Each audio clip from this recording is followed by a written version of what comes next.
gmail.com.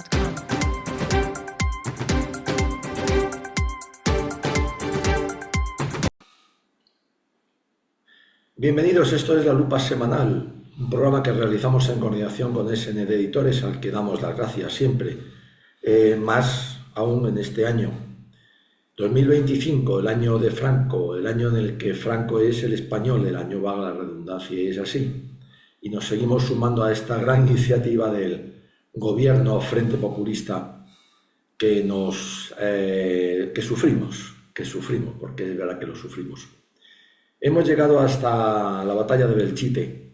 Estamos a final de 1937 y yo creo que conviene hacer un pequeño parón para ver la evolución durante este año, porque claro, durante este año han ocurrido muchas cosas, no solamente en el terreno militar, que también, sino también ha ocurrido en el terreno político, social, etc. Por supuesto, en ambos bandos. Es así. Y conviene repasarlo un poquito. Vamos a ver lo primero con este mapa, pues cuál es la situación al final de la batalla de Belchite. Prácticamente ya estamos en el otoño de 2037, estamos ahí, toda la zona azul es la zona, por supuesto, del bando nacional, y la zona roja, como no podía ser menos, era su color distintivo, es la del bando del Frente Popular. Volvemos a repetir, nunca republicanos, no lo fueron, en todo caso, de una república, como decimos hoy, fake, porque murió la segunda, por lo menos había muerto el 19 de julio de 1936, en cuanto el gobierno, además ilegal e ilegítimo, del Frente Popular repartió armas a los suyos, y en todo caso tendremos que hablar de republicanos socialistas soviéticos, bolcheviques. Bien, la zona azul es lo que ha conseguido el bando nacional, los avances han sido tremendos, y la zona roja, el Frente Popular, que aún sostiene, no cabe duda, casi media España. ¿Qué es lo que ha ocurrido? Pues en el terreno político y social también han ocurrido muchas cosas, y yo creo que tenemos que, de alguna manera u otra, que reflejarlas, porque también es importante. Es decir, durante este tiempo de guerra también se ha trabajado, bien o mal, según el bando, en las retaguardias. ¿En qué? Pues en un lado, en el bando nacional, en la construcción desde cero y sin recursos, de un nuevo Estado para hacer una España distinta a la que se conocía hasta entonces, y en el bando Frente Populista, pues para intentar mantener lo que era ya de antes. Y ese tal vez fue su gran problema, pero bueno, es que lo llevaban en la sangre. Vamos a ver lo que ocurrió en el bando nacional primero, porque es en el que más cosas, desde luego, ocurrieron. Ahí tenemos, Franco es indiscutible, y vamos a ir dando algunas referencias de lo que en ese tiempo Francisco Franco, además de atender a las necesidades, muchas de ellas urgentes, de la guerra, atendió también, como estadista que ya se desvelaba, a las necesidades en retaguardia y a las necesidades de construir ese nuevo Estado, darle una estructura que sostuviera una nueva España. El 10 de julio, un decreto de Franco, por lo tanto, declaraba a José Calvo Sotelo, protomártir, es decir, primer mártir de la para entonces ya recién calificada como Cruzada Nacional de Liberación. Ese fue el nombre en el bando nacional, una vez que la Iglesia, en marzo, en la primavera del 37, ya la había declarado también cruzada. El 15 de julio del 37, otro decreto declaraba el día 18 de julio fiesta nacional, y se designaba jefe de educación de FET y de las Jons a Pedro Sainz Rodríguez, que era monárquico, por cierto, catedrático, y que fue dirigente del bloque nacional del extinto Calvo Sotelo. Sainz Rodríguez, que después variaría sus postulados, en el noticiero de Zaragoza escribía en ese momento: la democracia es un mal y solo con el mando único puede levantarse una patria grande. Tenía razón, otra cosa es su devenir posterior de este hombre. En una larga y trascendental entrevista que concede al ABC de Sevilla, en su cuartel general instalado en Villa del Prado, estaba entonces en la batalla de Burdete, después lo pasaría a Sevilla la Nueva, Franco pues daba a conocer parte de sus proyectos que de cara al futuro pues iban a resultar proféticos, premonitorios. Voy a darle noticia de alguno de ellos. Es interesante cómo en medio de una guerra este hombre tenía ya una visión de lo que habría que hacer después. Anunciaba en esa entrevista la aprobación inmediata de unos estatutos para FET y de las JONS, o lo que es lo mismo, para la constitución estatutaria del movimiento nacional. También la constitución del consejo de ese movimiento y la designación de un consejo de ministros, ya lo estaba preparando. En cuanto fuera posible, claro, que ejercería ya como gobierno. Promesa que reiteraría el 18 de julio en una locución, lo estaba ya preparando. Cuando le pregunta al periodista por la monarquía, fíjense bien, entonces dirá, lo había dicho antes, pero también lo dirá ahora, les leo en esto textualmente, para no equivocarme. He hablado en efecto de una posibilidad, la de la monarquía se refiere. Esa posibilidad habrá de estar sujeta a las circunstancias del momento y el ambiente. Sobre este tema, mis preferencias son conocidas, pero ahora no cabe más que terminar la guerra. Luego habrá que liquidarla para constituir al Estado sobre bases firmes. Él sabe que todo se ha derrumbado. Si el momento de la restauración llegara, el nuevo Estado tendrá que ser muy distinto del que cayó el 14 de abril del 31. Fíjense que se refiere a 14 de abril. Distinto o diferente en el contenido, pero aunque nos duela a muchos, habría que atenerse a la realidad, hasta en la persona que la encarne, se refiere a la monarquía. Se le pregunta también por don Juan de Borbón, que ya había querido luchar el bando nacional, y lo que Franco contesta es muy interesante. Hay actualmente dos bandos españoles en guerra, uno de los cuales está integrado por los sin patria y por los sojuzgados por el látigo ruso. Pero ya nos encontraremos todos solos en España y no podrá haber más que españoles. Y si en el cambio de Estado volviera un rey, es condicional, tendría que venir con el carácter de pacificador y no podría contarse en el número de los vencedores. Por eso no había permitido que el descerebrado de don Juan de Borbón luchara, como había intentado, había llegado incluso casi hasta Segovia, en el bando nacional. Franco también expresaba dos pensamientos en esa importante entrevista al ABC.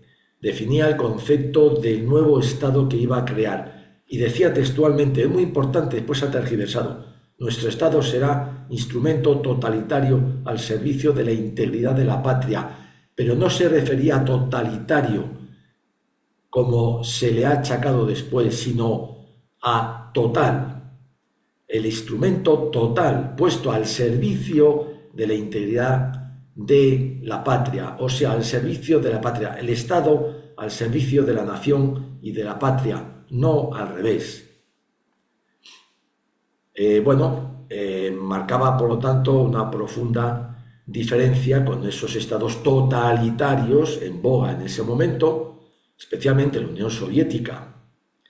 Por otro lado, también esa entrevista definía la patria y para ello empleó las palabras de José Antonio, que tanto le gustaban a Franco, por cierto, unidad de destino en lo universal, es decir, conjunto.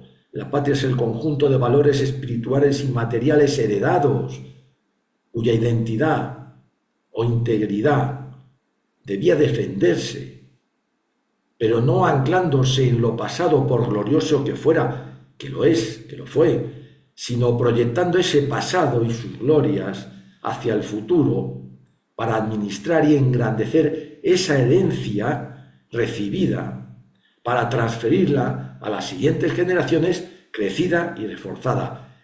Esa es nuestra obligación siempre. Recibimos una herencia, tenemos que engrandecerla para transferirla a los demás. No somos dueños de ella, somos solo administradores. El 21 de julio del 37, estamos siempre, Franco firmaba el decreto que declaraba patrón de España a Santiago Apóstol. Empezaba esa regeneración católica, esa recristianización tan necesaria.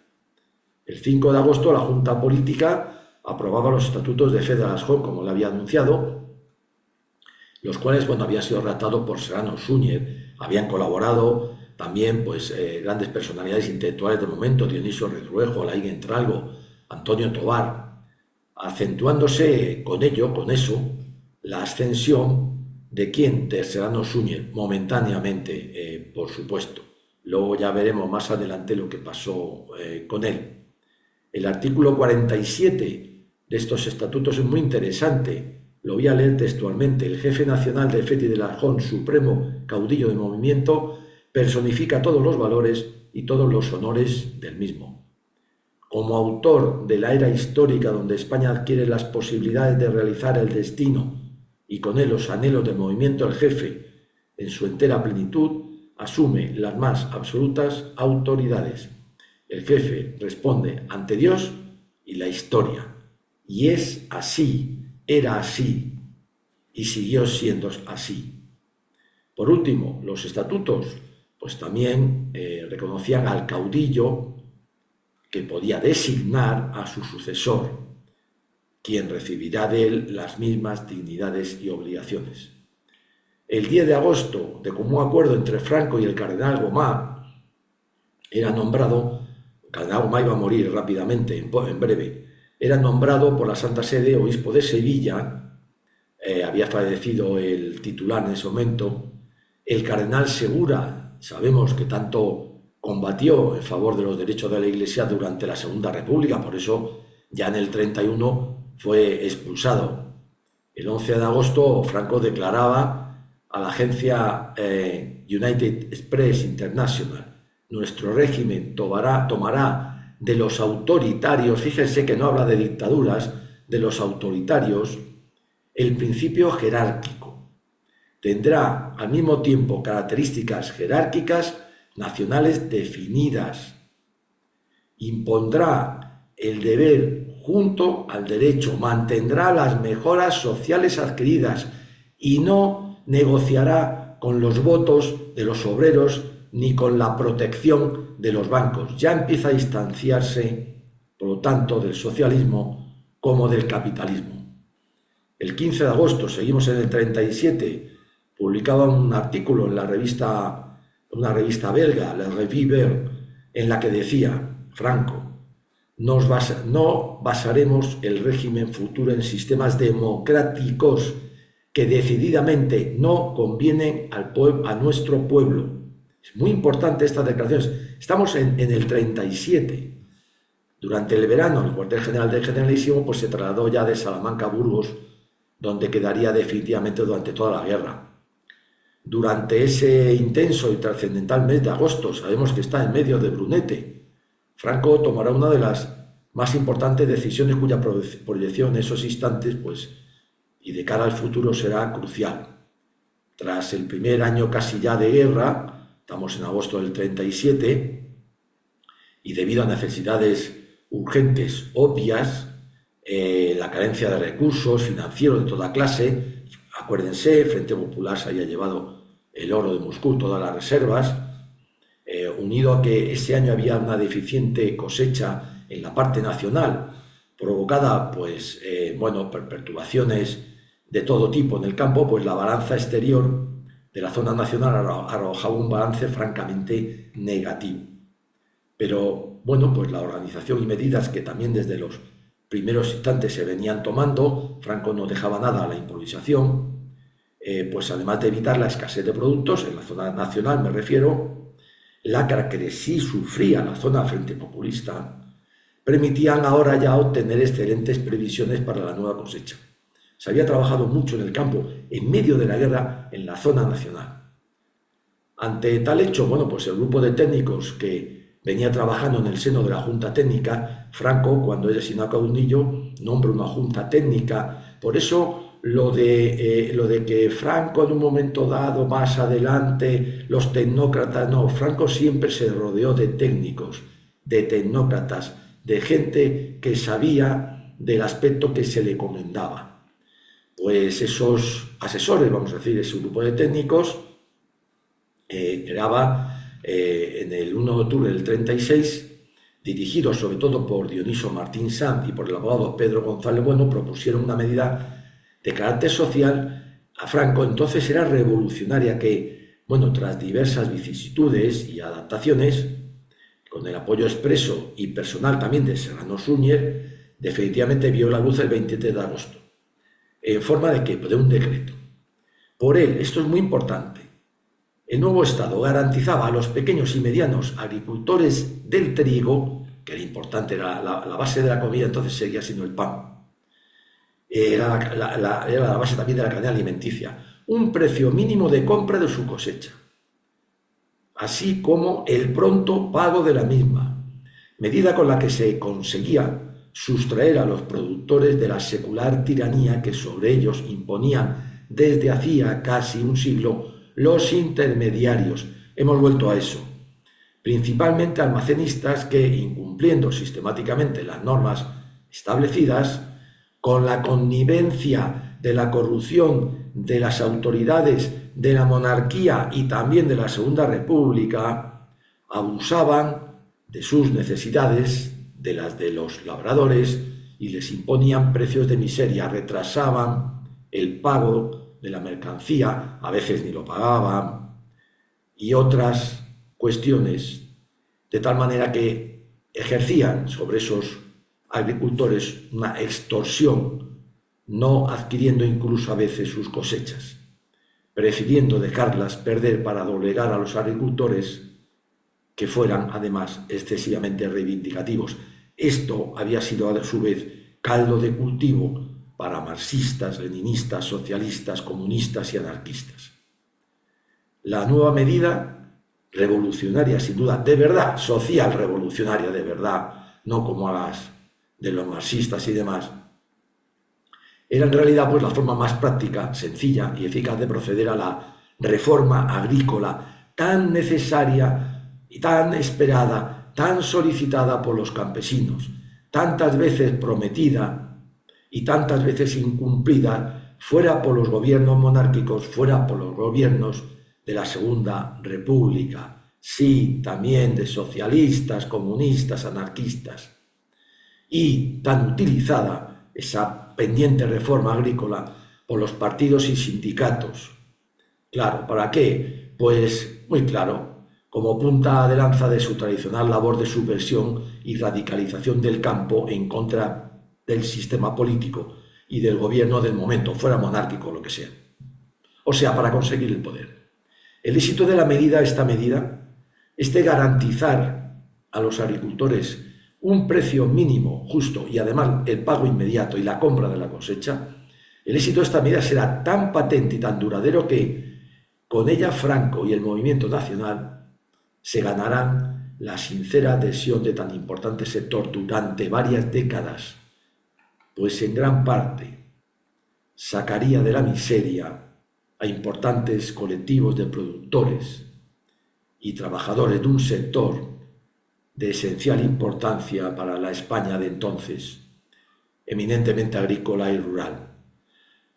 Franco, en medio de la guerra, ya daba muestras de lo que realmente era y quería impulsar. El 16 de septiembre del 37, Sainz Rodríguez, como se ha dicho, jefe de educación, inauguraba los primeros cursos de verano en la Universidad Méndez Pelayo. Son de entonces, siguen ahora todavía. El 25, el secretario de Falange solicitaba a la Junta Técnica la declaración de 1 de octubre como Día del Caudillo, lo cual pues se aprobó lógicamente. El 7 de octubre, Monseñor Antoniuti presentaba sus cartas credenciales como encargado de negocios del Vaticano. La España nacional era reconocida por el Vaticano, muy importante. El día 19, un nuevo decreto del Consejo Nacional del Movimiento que se creaba como órgano de deliberación para ejercer, digamos, unas funciones iniciales como de parlamento, digamos. Entre sus miembros, pues una mujer, no había ningún problema, Pilar Primo de Rivera, lógicamente, como cabeza de una veintena de falangistas, algún sacerdote, 10 carlistas, monárquicos, neofalangistas, 8 militares. Franco siempre va a hacer lo mismo, va a aglutinar en un marco y con un objetivo a, lógicamente, las diferentes corrientes de opinión que hay siempre. El 11 de octubre del 37, esto es muy importante, el Reino Unido nombraba su primer representante diplomático oficioso por el momento ante Burgos, pero ya era un reconocimiento oficial. Y entonces lo que hacía Franco es hacer lo mismo, mandaba al duque de Alba a Londres, todavía oficioso. Pero es que ese mismo día, 11 de octubre del 37, el Comité de No Intervención, realizando el representante británico 2 propuestas, las aprobaba.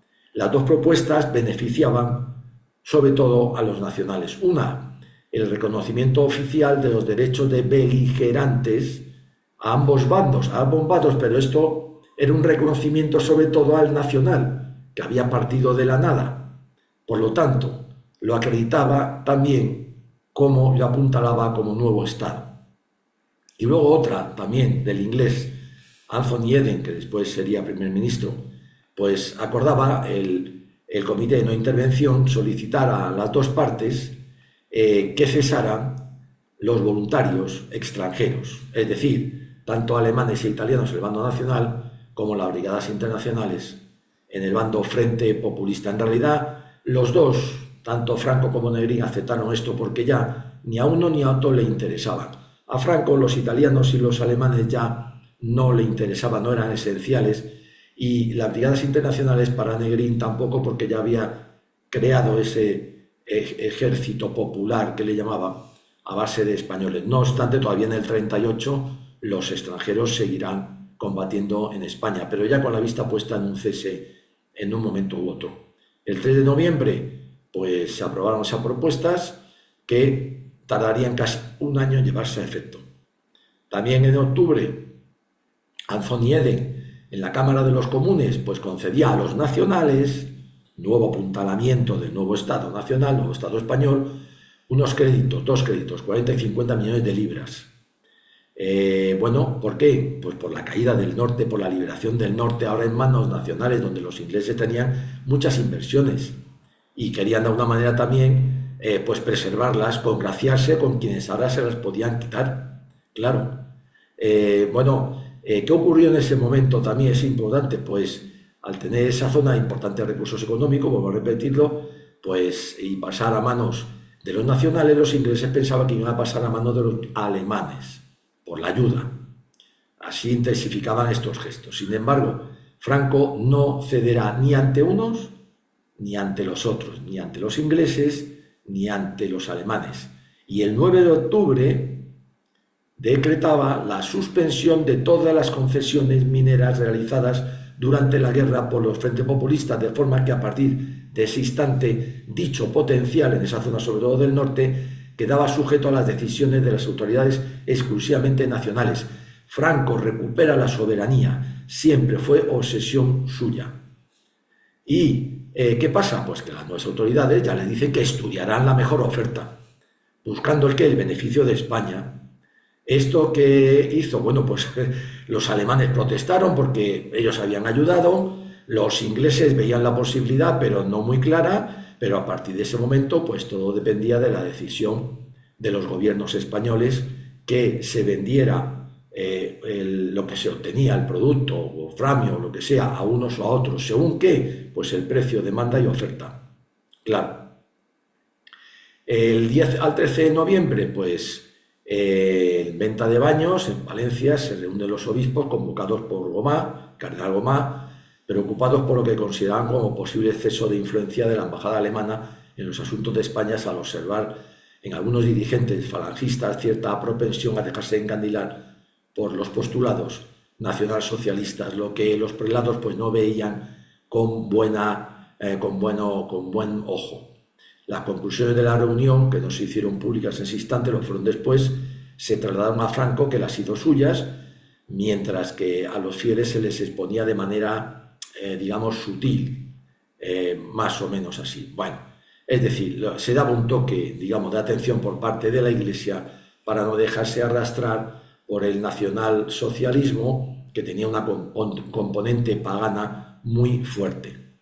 En noviembre del 37, pues Franco realizaría otras importantes declaraciones. Ya ven que no era una persona que se escondía, un ogro, no, daba entrevistas a troche y moche.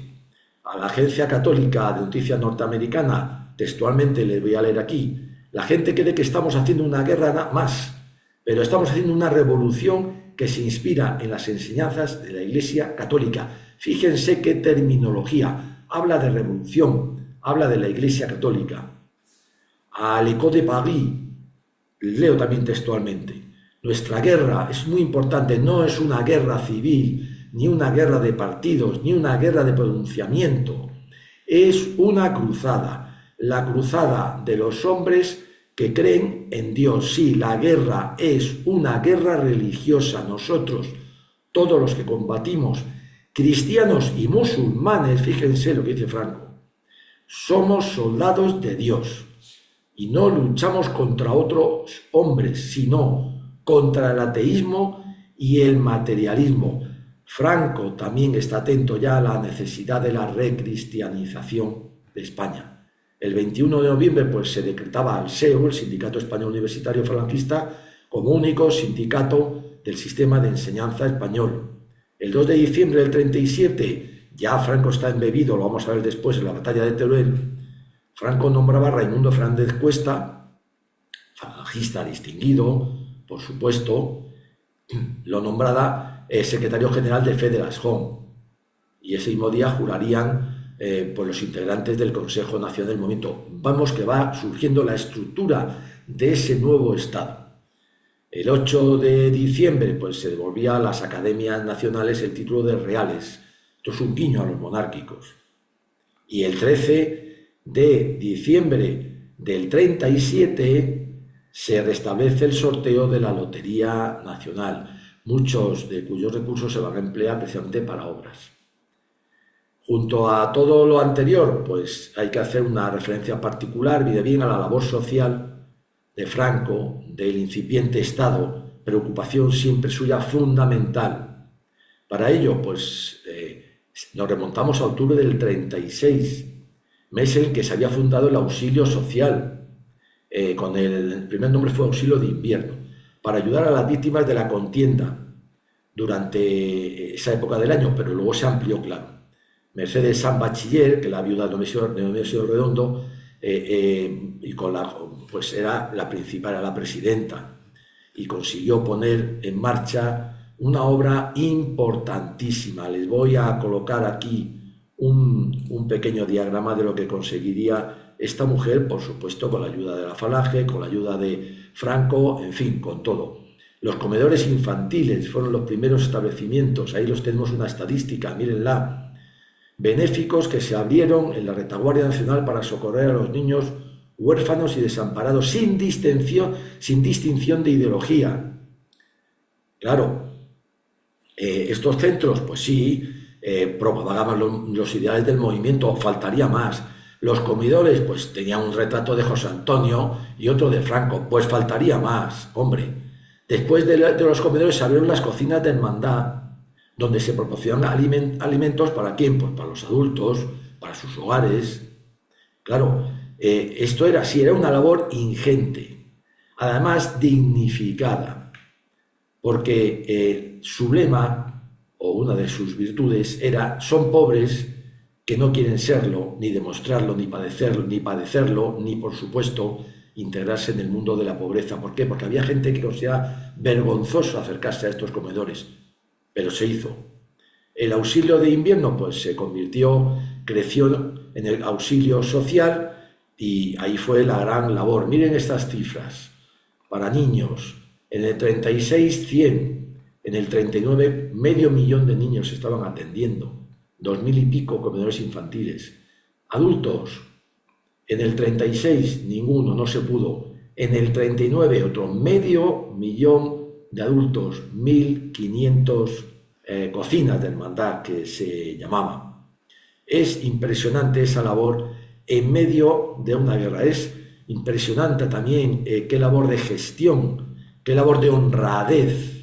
Bueno, se podían dar más datos sobre esto, pero bueno, ya no es necesario, sería alargarlo mucho. Yo creo que con estas características pues nos viene bien. Ahora vamos a ver lo que en este año 37 pues está ocurriendo en el otro lado, en estos listos.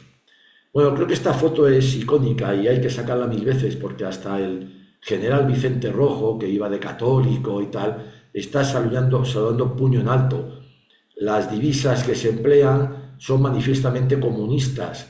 También Vicente Rojo, en fin. ¿Para qué decir? ¿Quiénes están aquí? Negrín, presidente del Frente Popular, este Modesto, que había sido sargento de la Legión, ahora era, bueno, ni se sabe, Lister, un criminal, un asesino, Vicente Rojo, que era profesional codeándose con semejantes elementos, Vicente Rojo. Ahora se le intenta lavar también la cara. Bueno, mientras en esta zona, ¿qué pasaba?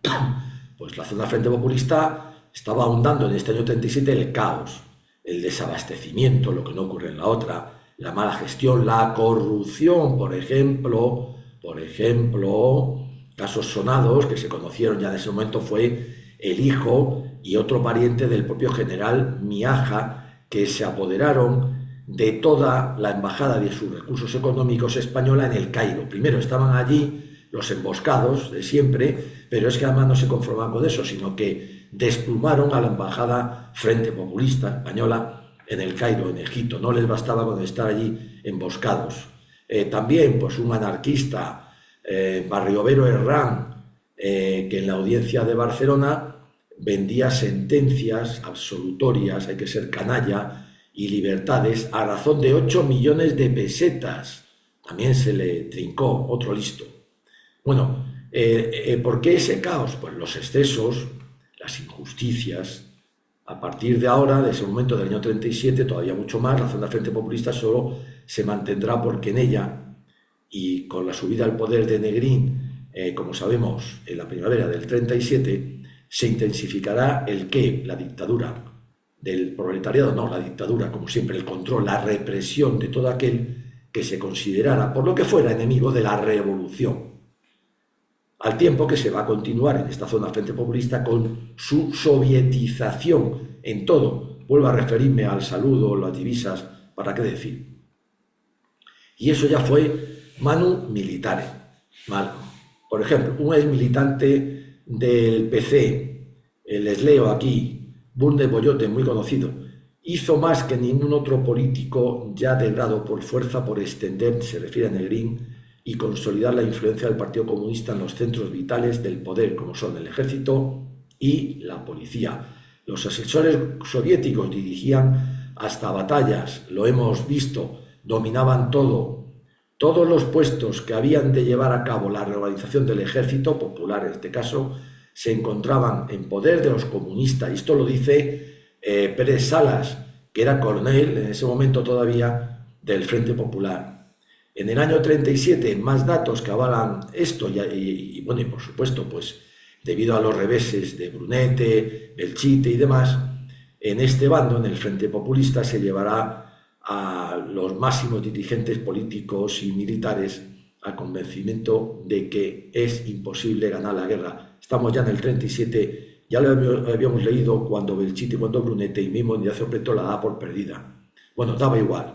Solo quedaba la opción de prolongarla, bien para intentar forzar una negociación de paz, no conocían a Franco, o para confiar en que la situación internacional que empezaba ya a enrarecerse de alguna manera les beneficiara.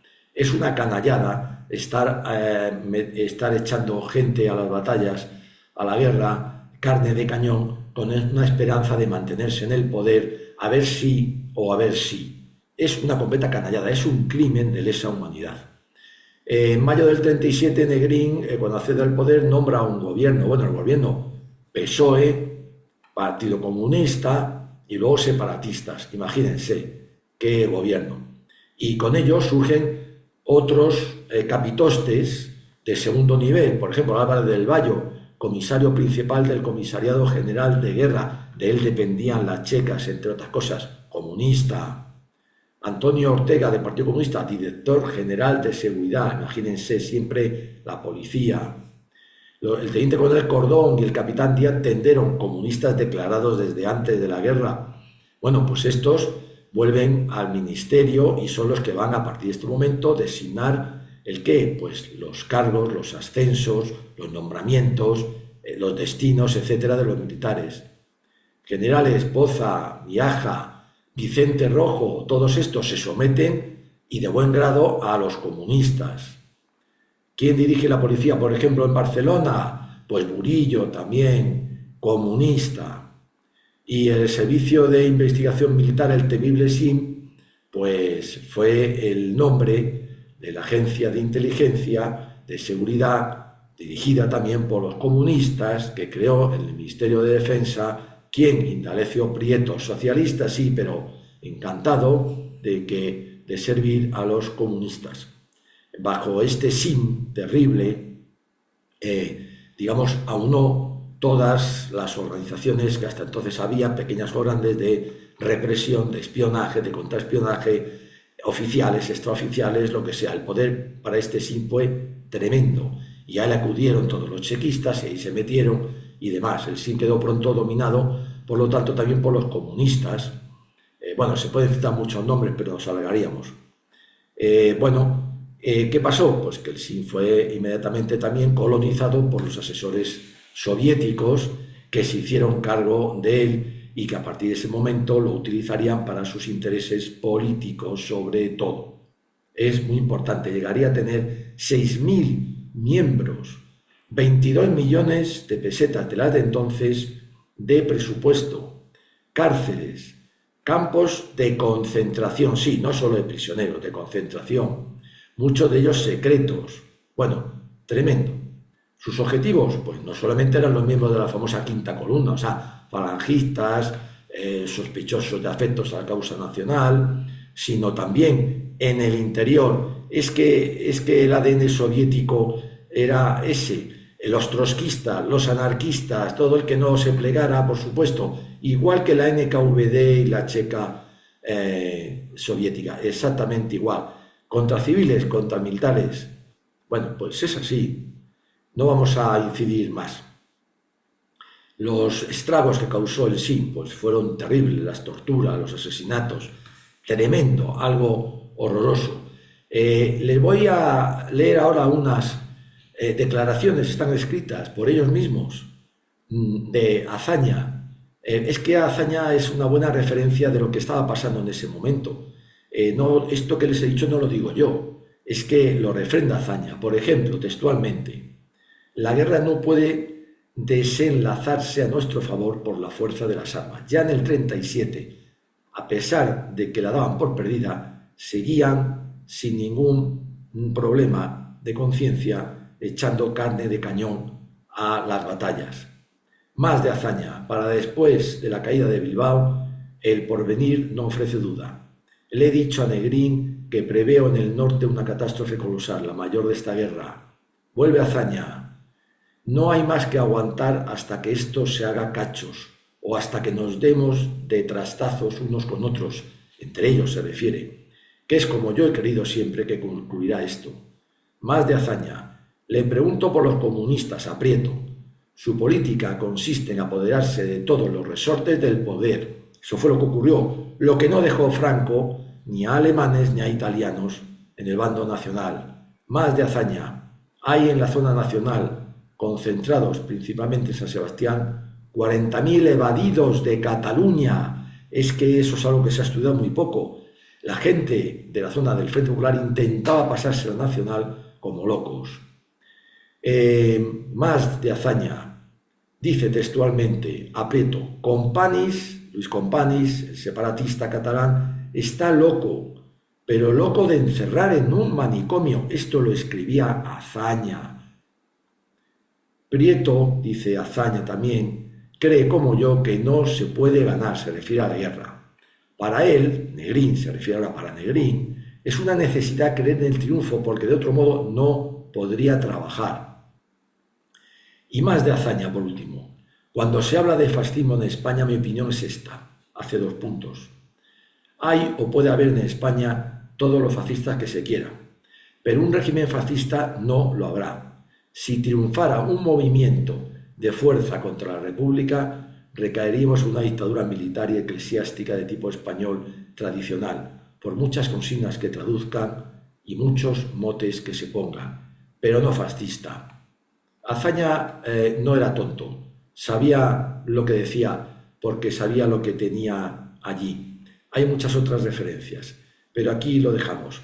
La evolución del bando nacional es constructiva, 100%, en todos los aspectos en medio de la guerra. La evolución durante el 37, el mismo periodo de la zona frente populista, es manifiestamente destructiva. No de otra manera podía ser.